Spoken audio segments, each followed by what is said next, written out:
On November 6, 2020, Stephen Colbert, on his Late Show on CBS, went out on a rant after Donald Trump said that he would not accept the election results of the 2020 election.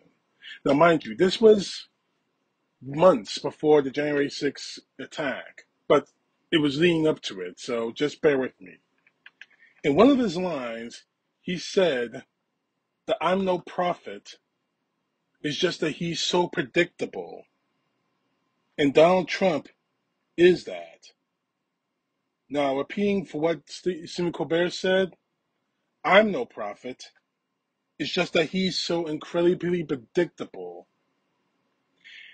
Today, the January 6th, as in December 19th, 2022, the January 6th committee investigating the insurrection handed down the criminal indictments against Donald Trump to the DOJ. And every single one of them, he is guilty. And of course, Donald Trump, being the egotistical crybaby bitch that he is, decided to go on Truth Social and said this. Statement on January 6th criminal referral. These folks just don't get that when they come after me, people who love freedom rally around me. It strengthens me. What doesn't kill me makes me stronger. Americans know that I pushed for 20,000 troops to prevent violence on January 6th. That I went on national television and told everyone to go home. The people understand that when the Democratic Bureau of Investigation, the DBI, are out to get me, to keep me from running for president, because they know I will win. And that's what this whole business of prosecuting me is, just like impeachment was. A partisan attempt to sideline me and the Republican Party. The fake charges made by the highly partisan unselect committee of January 6th have already been submitted, prosecuted, and tried in the form of impeachment hoax number 2. I won convincingly. Double jeopardy, anyone? Trump, first things first. Take a couple of hits of cocaine, I mean. Have sex with your wife or your mistress of the night or whatever the hell is going on. Then take a couple of deep breaths and calm down. I'm going to break this bastard right here on this crap statement here. The only people who are rallying around you are the same idiots who spent $99 on digital trading cards. You don't care about them, and they're stupid enough to think they care about you. And as for strengthening you, you've never been strong. You're a punk. You're a weakling. Otherwise, you would have the balls to testify under oath. Now, let's get straight to the lie of the matter.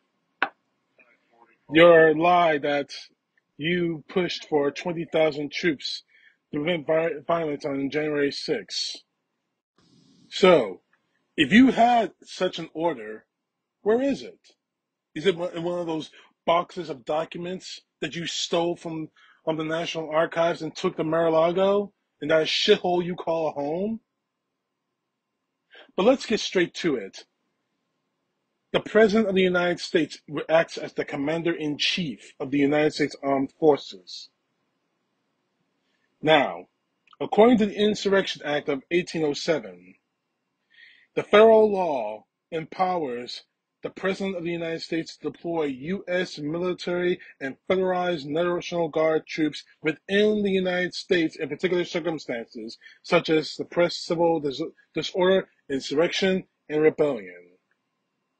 So that lie, the first lie we heard about when you said you called Nancy Pelosi there. So what about this lie that you pushed for troops? See, we have a timeline of events that show the National Guard was ready to respond, but you never called them, Trump. You are the commander-in-chief, were the commander-in-chief of the United States military. You had the authority to call the National Guard. You didn't do it. You lied. If the call exists, where is it? If there is a written order, a written document ordering the troops, ordering National Guardsmen to be at the Capitol, where is it, Trump? Where is it? Where is it? And of course, there's nowhere to be found, which gave birth to the second lie. Well, which one of your idiotic supporters pushed out there about Nancy Pelosi refusing troops, but you took the ball and you ran with it. And none of your idiotic supporters are going to see the truth about it. You didn't do anything. But then let's talk about your little statement on television to tell everyone to go home. You did that, Trump. Of course you did that. Of course you did. You told them to go. You told everyone to go home. 187 minutes after the attack. 187 minutes after you told them to fight like hell. 187 minutes after the attack began. 187 minutes of which you said nothing. But you tweeted, oh yes, you tweeted. You tweeted all right. You tweeted that your vice president, Mike Pence, didn't have the guts to overturn the election in your favor, which gave birth to the chants, hang Mike Pence, hang Mike Pence, hang Mike Pence. You did something during those 187 minutes. But yeah, you did your little bullshit video on Twitter saying go home, go home, we love you. You go home, you gotta go home now, we love you. You are a piece of shit, Trump, for trying to cover your ass like that. And this trope about trying to call the FBI, obviously the Federal Bureau of Investigation, the DBI, the Democratic Bureau of Investigation. No one's trying to keep you, well, actually, we are trying to keep you from becoming president again, Trump, from running again, because you broke the fucking law. You broke the law, Trump. You broke the law. See, that's what really infuriates me about people like you. You think you can do whatever you want and there's no consequence because your father didn't have the balls to spank you in the ass. Your mother, I don't even know what the hell your mother was doing. Your grandfather, I don't even know what he was doing. No one has told you. No one has disciplined you, Trump. And of course, he's trying to push another insurrection. In this statement saying that this is a partisan attempt to sideline me in the Republican Party. The Republican Party is already sidelined. Yeah, they got the House, but they're going to screw themselves as they always do. As Republicans, if there's one thing Republicans do right, is screw themselves. But that's the way it is, I guess. That's the way they want to do it. They want to screw themselves and blame everyone else. They're like kids who ate too much candy. Mommy, I didn't want to have all this candy. You made me do it. It wasn't my fault that I found the gun and shot my sister. You should have locked it up. That's what Republicans do.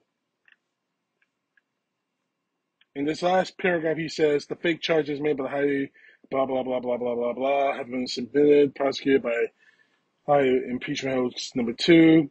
You won convincingly. He's still pushing the fantasy that he won the 2020 election.